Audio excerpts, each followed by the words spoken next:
In verse 23, about that time there arose a great disturbance about the way. I love that Paul writes this. I love that there was a great disturbance in that community because of people following the way. I think that's a beautiful way of saying that people were living the life of Jesus, saying that they were following the way. A silversmith named Demetrius, who made silver shrines of Artemis, brought no little business in for the craftsmen. He called them together along the workmen and related trades and said, "Men, you receive a good income from this business.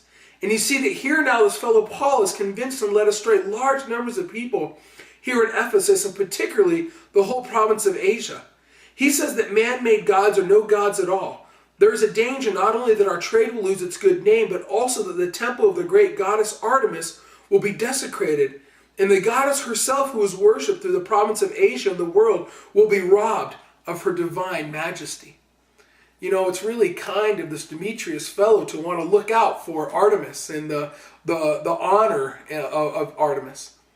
But what he's truly doing is he's saying, look guys, we make our livelihood, we make our money. I'm a silversmith, and the way that I make my money is I build these little shrines that people buy and they take home that resemble the Greek goddess Artemis.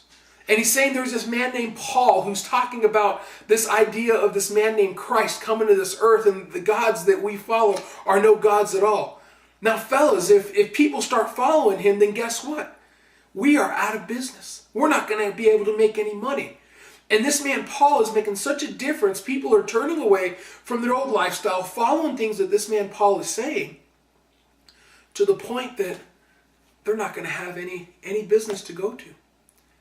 You see, the worship of the Greek gods isn't something we just learned in mythology class in high school or in college yet. This is something that is talked about in Scripture. And it was one of the idols that people kept going back to over and over and over again, was this idea of idol worship.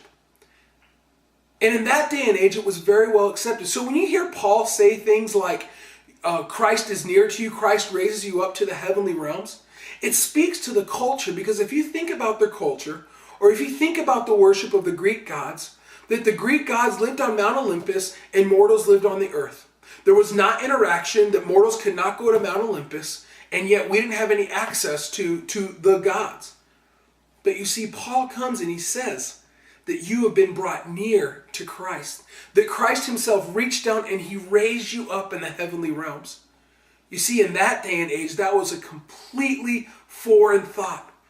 And so Paul wasn't just saying, hey, by the way, you're going to be raised up in the heavenly realms. He was contradicting their culture and contradicting the things that they knew to be true.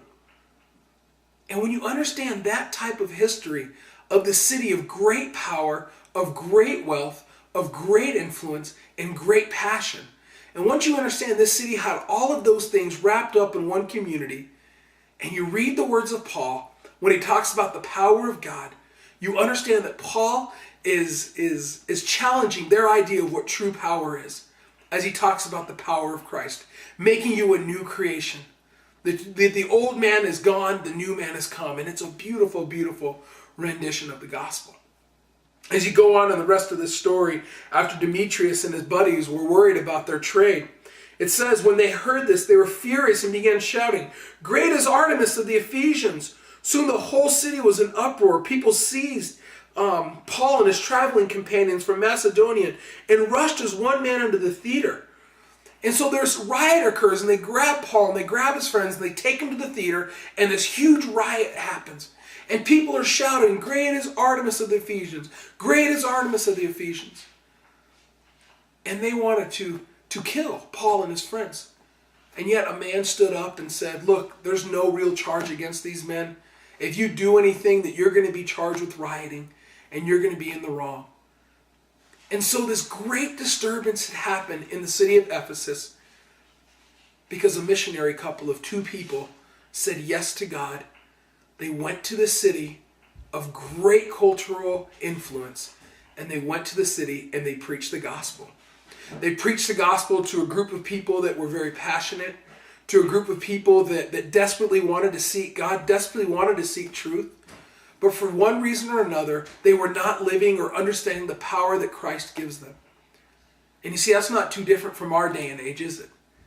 that I believe that we have a community and we have a society and we have a generation of people that desperately want to know the God of the Bible. That we desperately have a generation that want to seek God, and we have a generation that want to submit their lives to God and live in the power that Christ promises, but for one reason or another, we just don't do that. You see, Ephesians talks about it. It talks about the power of the Holy Spirit and us being sealed with the power of the Holy Spirit. And once we are sealed, we are marked. And we are marked because we belong to God. And for a lot of us, we just don't understand that. So I hope that you'll join us for the 14 weeks as we dive into this book. It's going to be a lot of fun. It's going to be challenging. It's going to be confusing. But I guarantee you this, if you sit with us, and if you study with us, and if you seek God, and if you get on your knees, and you ask God to reveal the things of this book to you, He already wants to reveal it to you.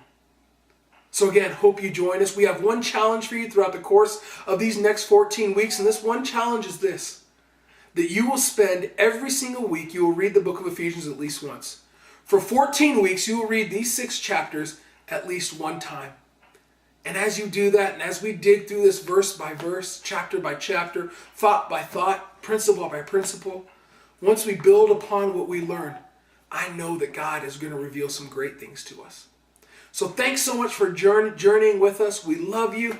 Let us know if there's anything we can do for you. If you want to join a growth group, if you want to get into a discipleship relationship, come let us know. We want to get you plugged in.